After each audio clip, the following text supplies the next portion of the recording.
Voilà, bonsoir à toutes et à tous, très heureux de vous retrouver ce soir pour cette vidéo sur le thème du courage. Nous allons parler du courage, qui en a besoin, qu'est-ce que le courage véritablement, qui peut le procurer et ce à quoi il nous sert. Avant d'aller plus loin, j'aimerais rappeler que nous avons nos rencontres digitales tous les mardis soirs à 20 h sur la chaîne YouTube Église Source de Vie. N'hésitez pas à liker les vidéos, ça encourage ceux qui les produisent. N'hésitez pas aussi à vous abonner ou à faire connaître la chaîne autour de vous pour que d'autres s'abonnent et soient au bénéfice de la parole de Dieu. C'est tout ce que l'équipe pastorale souhaite au fond, c'est cela, que vous puissiez bénéficier des lumières, de la parole de vie du Seigneur Jésus. Alors ce soir, avant d'aller dans le texte que j'ai choisi, nous allons ensemble voir ce qu'est le courage. Lorsqu'on prend un dictionnaire, on s'aperçoit qu'il y a plusieurs ouvertures qui montrent ce qu'est le courage, plusieurs, je dirais, déclinaisons de ce qu'est le courage. La première, c'est la qualité de caractère d'un individu qui le rend capable d'agir positivement devant une situation morale difficile. Le caractère d'un individu, sa capacité à faire front, à faire face devant toutes sortes de difficultés, à tenir ferme dans la foi qui est la sienne pour dire, eh bien, ça ne se passera pas ainsi, il n'y a pas de fatalité dans ma vie, mais Dieu conduit mes pas, dirige ma vie. Souvent, justement, j'allais venir à un point quand même, il est question de la qualité de caractère d'un individu. Souvent, j'entends dire que Dieu change des vies. Alors, évidemment, c'est pas totalement faux de dire que Dieu change des vies, mais c'est pas non plus totalement exact, dans le sens que Dieu n'est pas celui qui change nos vies, mais il est celui qui change nos cœurs, qui change notre caractère, afin que nos cœurs ayant été remplacés d'un cœur de pierre par un cœur de chair, nos caractères étant modelés à l'image du caractère de Jésus, nous soyons, nous, à même de faire les bons choix dans la vie et de permettre au changement de notre vie. Autrement dit, ce n'est pas Dieu qui va faire tout le travail lorsqu'on dit que Dieu change notre vie, et nous pouvons attendre 5, 10, 30, 40 ans, rien ne se produira dans la mesure où ce n'est pas Dieu qui change nos vies, c'est Dieu qui change nos cœurs pour que nous participions activement au changement de notre vie en prenant une position davantage centrée sur la personne du Seigneur. J'y reviendrai parce que c'est très important. La fermeté de l'esprit, deuxième entrée, la fermeté de l'esprit qui permet de saisir ou de soutenir des idées audacieuses. Est-ce que j'ai une vision claire de ce que Dieu veut faire de ma vie? Quelle est ma destinée en Christ? Ce qu'il attend de moi sur cette terre avant qu'il me reprenne pour le repos éternel? J'ai à m'activer ici-bas. Qu'est-ce que Dieu veut que je fasse? C'est toute la question. Aurais-je le courage d'amorcer les réformes nécessaires pour sortir de ma zone de confort, pour sortir d'une certaine vie un peu pantouflarde, et faire comme un Josias, et faire comme un Josaphat, comme un Ézéchias, comme un Esdras, qui en leur temps se sont levés, ont secoué le joug de l'habitude, et ont décidé un train de réforme qui va changer la façon qu'aura le peuple d'appréhender les choses de Dieu. Et je crois que le Seigneur désire que nous ayons cette attitude-là, ce courage, cette fermeté d'esprit, pour, peut-être faire sauter certains blocages et barrages. Et puis, troisièmement, le courage, c'est l'effort fait sur soi-même pour résister à une épreuve. de pouvoir combattre une répugnance ou au contraire reconnaître une vérité qui parfois n'est pas tout à fait agréable à entendre. Et cependant, c'est la vérité. Et je crois que c'est important d'avoir cette honnêteté devant nos faiblesses, devant nos lacunes, devant les tentations qui sont celles qui peuvent se présenter à nous, et d'avoir le courage d'y faire front sans baisser la garde en disant je veux compter sur la grâce et le secours de Dieu, je veux entendre cette vérité même si elle me fait du mal à mon amour-propre, même si elle me blesse dans mon orgueil, au contraire, tant mieux qu'elle ne fasse pas que blesser mon orgueil, mais qu'elle le tue, qu'elle le terrasse, et que humblement je vienne dans la repentance pour prendre un nouveau départ. Et puis quatrièmement, le courage, c'est l'endurance née de l'habitude de situations difficiles, une sorte d'apprentissage du danger.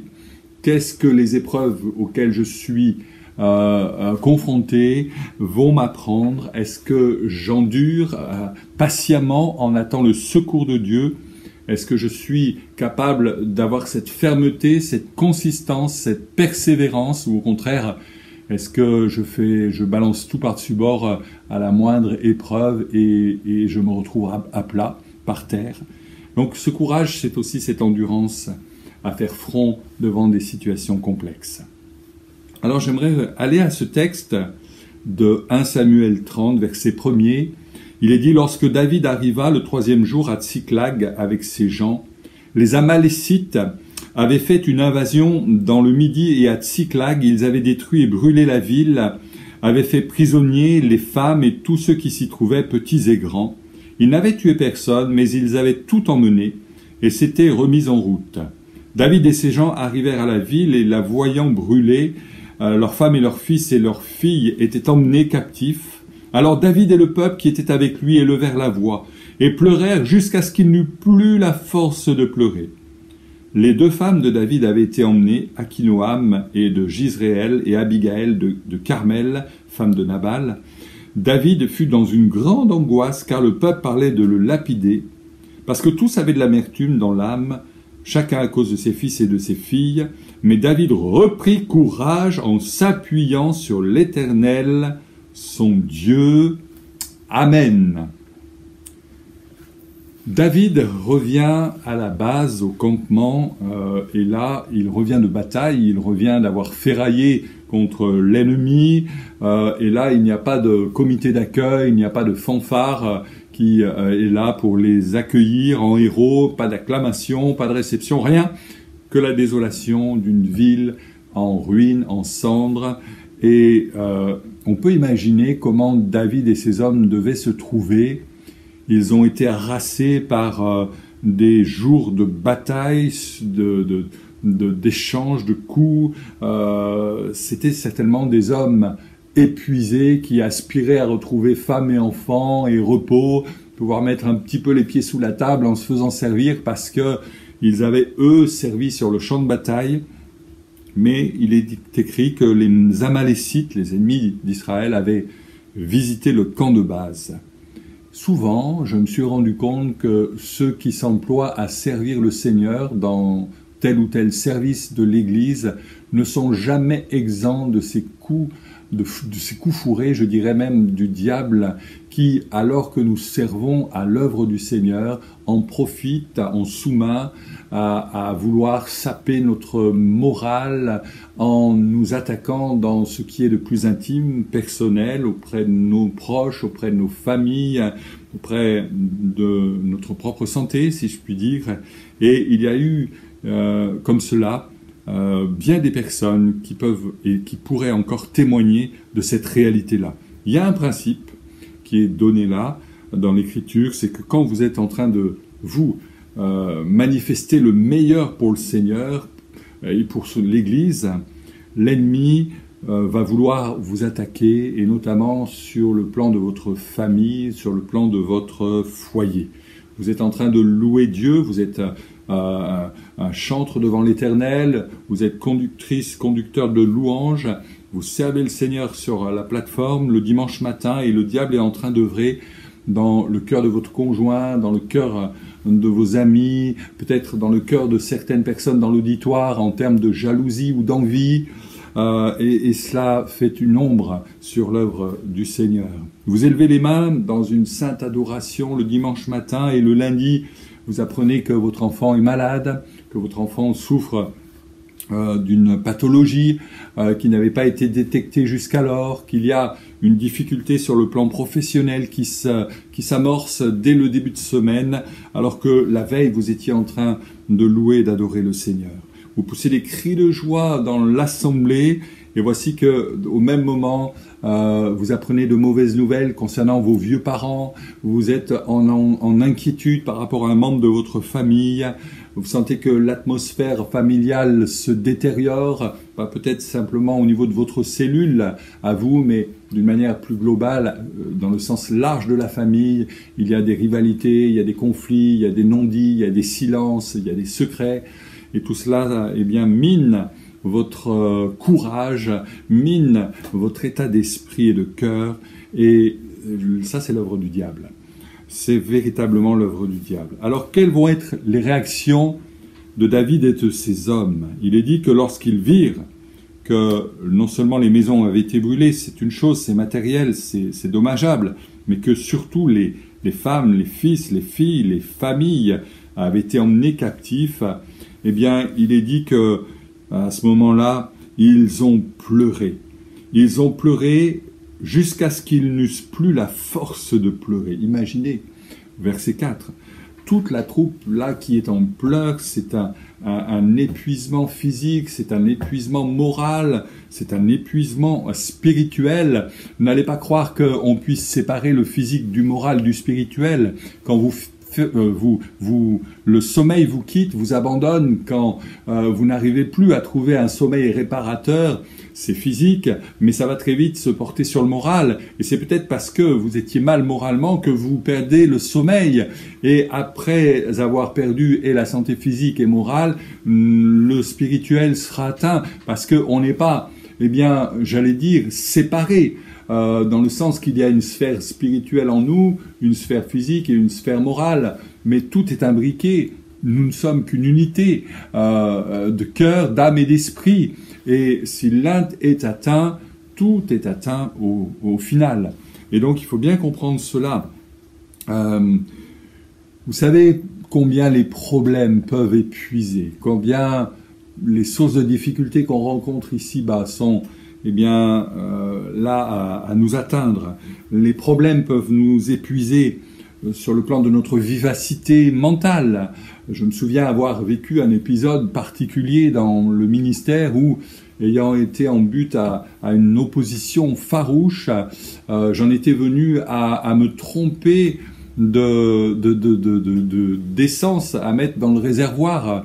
Quelque chose de tout bête, alors de mettre de l'essence sans plomb, je mettais du gasoil et il fallait vidanger tout le réservoir. Ça m'est pas arrivé une fois, mais ça m'est arrivé 3 fois dans cette période où, alors que ça m'était jamais arrivé de ma vie précédemment, j'étais tellement dans le trouble, tellement épuisé moralement, spirituellement, qu'il y a eu au niveau, j'allais dire, cognitif, quelques dégâts, si je puis dire. Heureusement, ça s'est remis en place grâce à Dieu. Dieu a fait grâce, Dieu a renouvelé. Lorsque, je le disais, on a des problèmes, eh bien souvent notre sommeil nous perd, nous fuit, et nous n'avons plus cette capacité de réparer, de reconstituer le stock nécessaire d'énergie pour soutenir le lendemain. On peut avoir quantité de choses qui créent en nous du trouble et des pleurs abondantes. Il est dit ici que David et ses hommes pleurèrent jusqu'à ce qu'il n'ait plus la force de pleurer. N'ayez pas honte de pleurer devant le Seigneur. Lui-même, Jésus a pleuré, vous le savez. Il est celui qui a pleuré devant le tombeau de Lazare, son ami, décédé depuis 4 jours. Il y a eu cet épanchement d'émotions. Et vous savez, il ne faut pas restreindre nos émotions, elles sont ce qu'elles sont là pour nous indiquer qu'on est en bonne santé quelque part.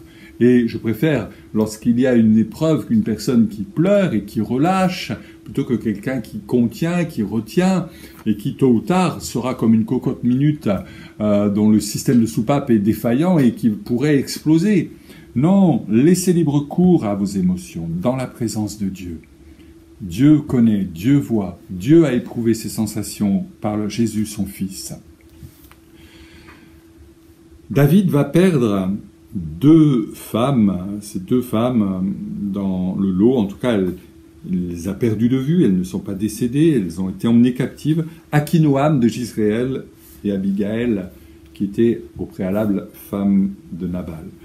Akinoam, cela signifie délice et Abigail signifie joie.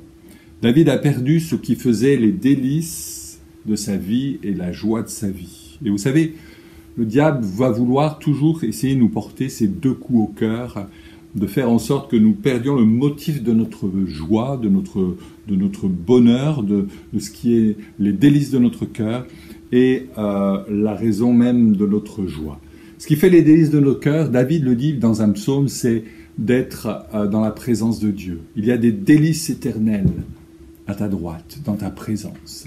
Et l'adversaire va vouloir faire en sorte que, au moment du découragement, au moment de l'épreuve, tu puisses fuir le contact, la connexion avec le ciel, que tu puisses t'en couper, t'en retrancher. C'est une erreur à ne pas commettre. Même si c'est pénible pour toi d'ouvrir ta Bible à ce moment précis où tu es au fond du gouffre, au fond de la marmite, c'est dans ce temps-là, précisément, où Dieu peut et veut avoir accès à ton cœur pour te parler d'une manière significative. Parfois par un verset, parfois par un chant, parole d'un chant. Combien de personnes m'ont dit, j'étais dans le désarroi, j'avais plus la force de lire la Bible, j'ai mis un CD de chants chrétiens et au travers des paroles d'un chant, j'ai été renouvelé. Dieu m'a fait grâce. Dieu m'a montré une fenêtre de secours et de délivrance. Un coin de ciel bleu dans mon ciel ombragé, dans mon ciel tumultueux et orageux. Je crois que Dieu peut faire cela, il veut faire cela. L'adversaire va vouloir donc te séparer de Akinoam, les délices de la présence même de Dieu dans ta vie, et il va vouloir te sabrer la joie.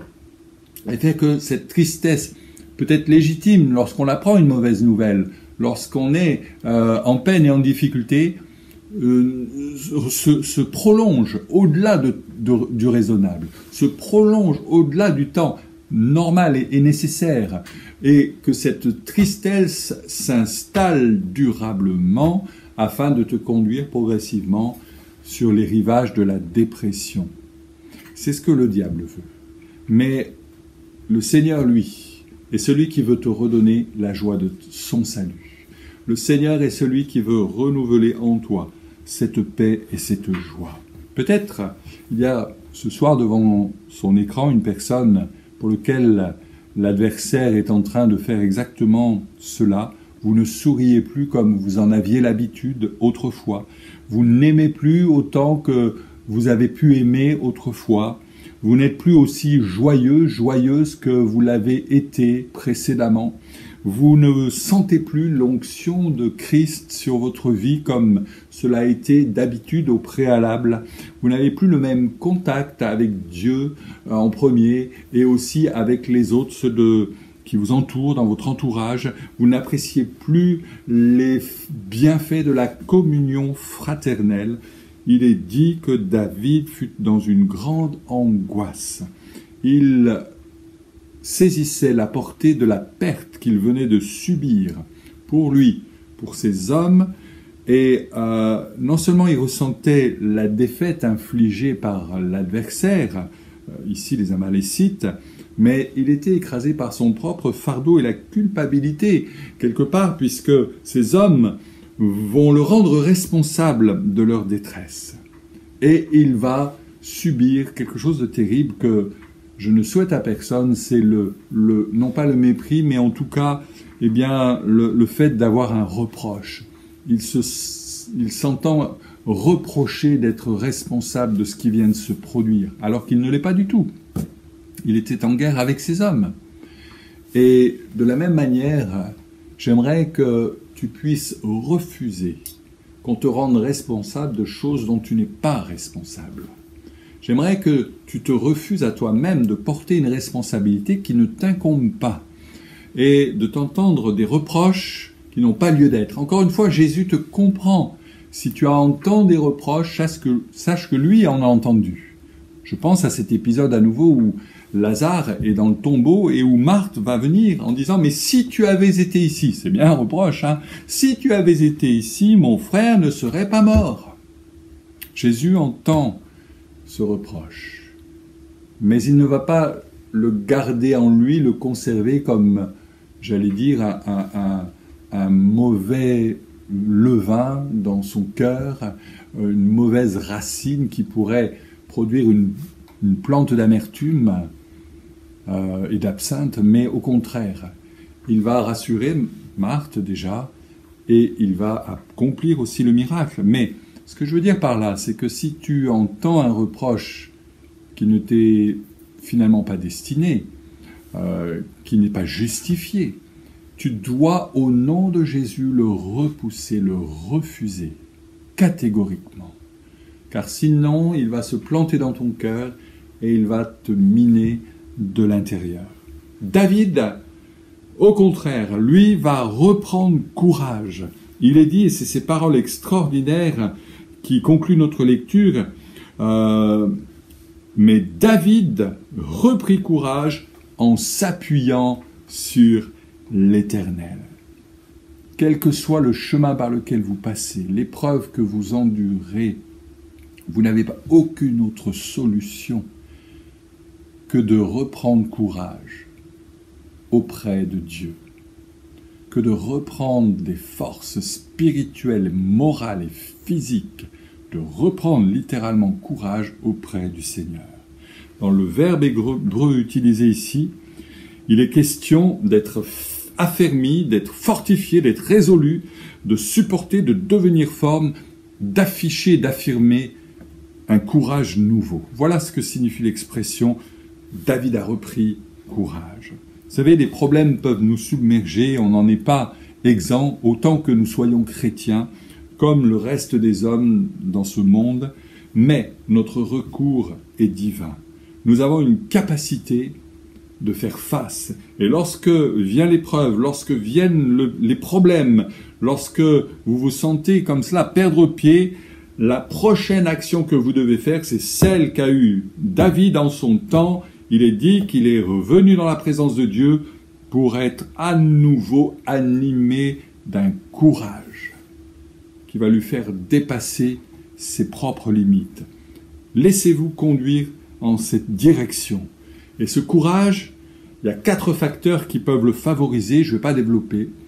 C'est le rappel de l'œuvre de la croix, où Jésus a tout accompli, non seulement pour la guérison de nos cœurs, pour le pardon de nos péchés, mais aussi pour les moments de difficulté, afin que nous trouvions à la croix la force nécessaire de passer outre ces moments, de passer au-delà de l'épreuve présente, sachant que le Seigneur a vaincu la mort, a vaincu l'oppression diabolique, qu'il a cloué l'acte qui nous condamnait à la croix, que nous sommes maintenant des hommes, des femmes libérés, affranchis, qui n'avons plus à être sous aucune condamnation que ce soit.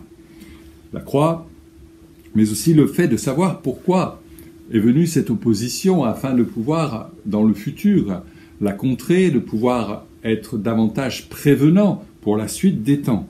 La parole de Dieu, bien sûr, évidemment, 3e point, sera essentiel, un élément clé pour retrouver le courage. Combien d'hommes, de femmes ont tourné les regards vers la parole de Dieu, ont trouvé une réponse en son temps, et ça a été un encouragement. Je me souviens que du temps où nous attendions notre premier enfant, mon épouse était alitée, et la grossesse était très compliquée. Il y avait vraiment une épée de Damoclès au-dessus de cette grossesse, et Dieu nous a donné une parole, Dieu nous a donné une parole précise pour nous accompagner pendant les derniers temps, les derniers mois de la grossesse, et ça a été une grâce de Dieu, véritablement. Hein, il nous a donné cette parole, servez le Seigneur, réjouissez-vous en espérance, soyez patients dans l'affliction, persévérez dans la prière, et Dieu vous fera grâce. Voilà, c'est exactement cela. Réjouissez-vous en espérance, soyez patients dans l'affliction, persévérer dans la prière. C'était notre programme. Dieu nous l'a donné et ça nous a encouragés jusqu'au bout, jusqu'au terme de cette grossesse. J'aimerais que véritablement vous compreniez cela. Et puis le dernier point, c'est bien sûr la communion fraternelle. Souvent, malheureusement, quand l'épreuve frappe à notre porte, nous refermons la porte sur nous, nous restons cloîtrés chez nous, nous nous refusons à la communion fraternelle. Quelle erreur! C'est à ce moment précis qu'on a besoin de retrouver les liens de la communion fraternelle, le support de la prière des uns des autres.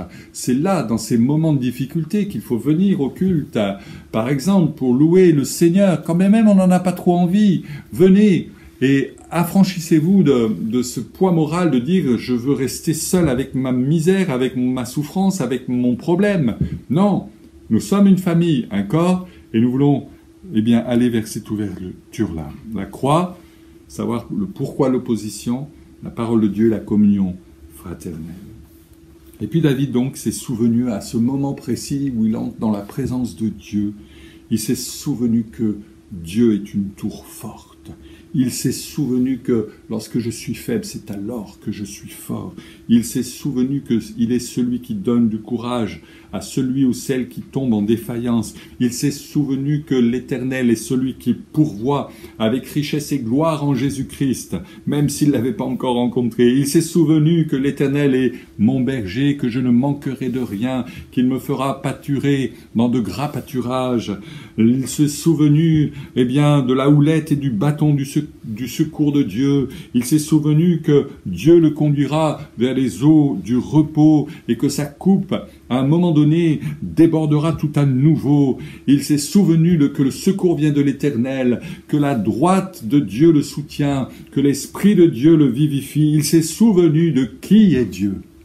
Et ce soir, alors que peut-être tu es dans le découragement, comme l'a été David, lorsqu'il est rentré à Tsiglag, j'aimerais ce soir, avant que nous prions, que tu te souviennes encore une fois de la bonté de l'Éternel et du secours que Dieu ne manquera pas de t'apporter parce qu'il est Dieu, parce que tu es son enfant, parce qu'il t'aime.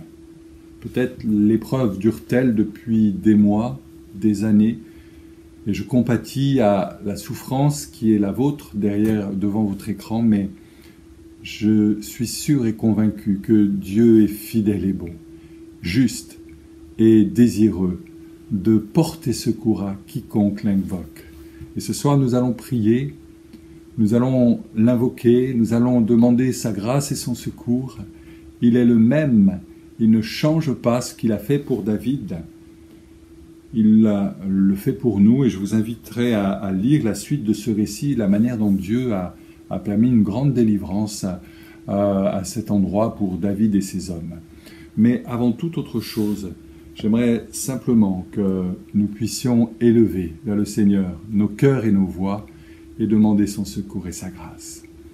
Seigneur, je te prie pour ceux qui sont devant leur écran, dans l'affliction, dans la difficulté, dans l'épreuve la plus sombre, de ceux qui peut-être ont besoin, comme David, de saisir que la prochaine étape, c'est de venir dans ta présence pour reprendre courage. Pour ce courage qui nous donne d'être capable d'affronter les épreuves les plus insurmontables de cette vie en comptant sur ton aide et ton secours, sur l'appui de ta parole et l'assistance de ton Saint-Esprit. Je te prie, Seigneur, pour que tu bénisses toutes celles et ceux qui entendront cette vidéo, qui s'associeront dans ce temps de prière en toute sincérité et simplicité. Tu les connais dans leur salle à manger, dans leur chambre à coucher, dans leur salon, dans leur cuisine, où qu'ils soient. Tu les connais et tu leur viens en aide maintenant, Seigneur. Révèle-toi leur cœur tout à nouveau comme ce héros qui sauve, comme l'Éternel qui soutient, comme celui qui est le bon berger de leur vie. Fais leur grâce, encourage-les, bénis-les, Seigneur. Amen. Gloire à Dieu.